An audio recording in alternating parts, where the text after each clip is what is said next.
Mass confusion at the hands of those running the Fukushima nuclear plant. The operator TEPCO not only admits to reporting a gross misrepresentation of radiation levels, but also to the fact that it hasn't a clue as to where the leak is and what kind of radiation it's dealing with. All this amid a magnitude 6.5 earthquake that jolted northern Japan this morning, prompting officials to issue a tsunami warning that was later lifted.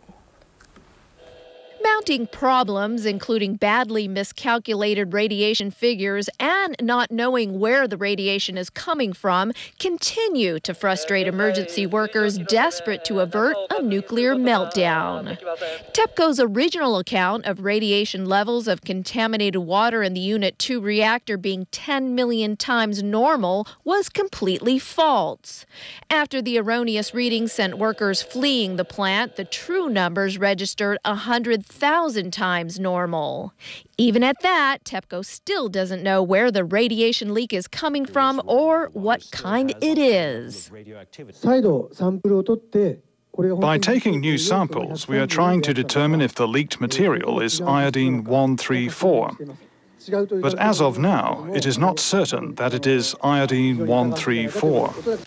But the government believes a partial meltdown of fill rods is to blame.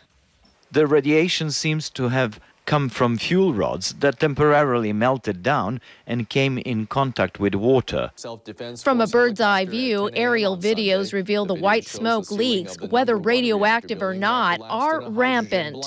White vapor continues to leak from windows and holes in the roof of the number 2 reactor. The roof of the number 3 reactor also shows steam leaking from inside. The collapsed walls of the number 4 reactor exposes a round yellow structure where steam is also gushing out. Amid the confusion, a magnitude 6.5 earthquake rocked Miyagi Prefecture this morning. The government issued an immediate tsunami warning that once out of danger was lifted. Today, the Kyoto news agency delivered a shocking revelation.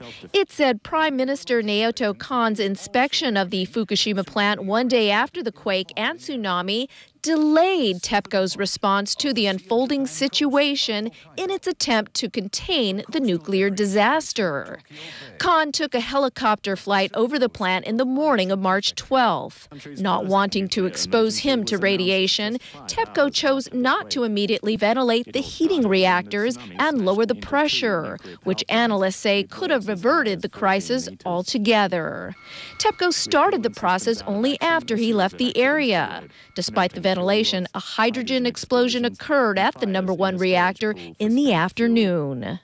Efforts to cool down the reactors and nuclear fuel rods continued today, just in time for that supersized water pump truck from China to help the Fukushima plant. 3 workers from the nuclear plant were given training on how to handle the machine designed to pump water and help cool the reactors. Concerned over off-the-chart radiation readings, environmentalists have urged the government to expand its 20-kilometer evacuation zone. And Greenpeace workers monitoring radiation levels say residents living near the radiation zone should run, not walk.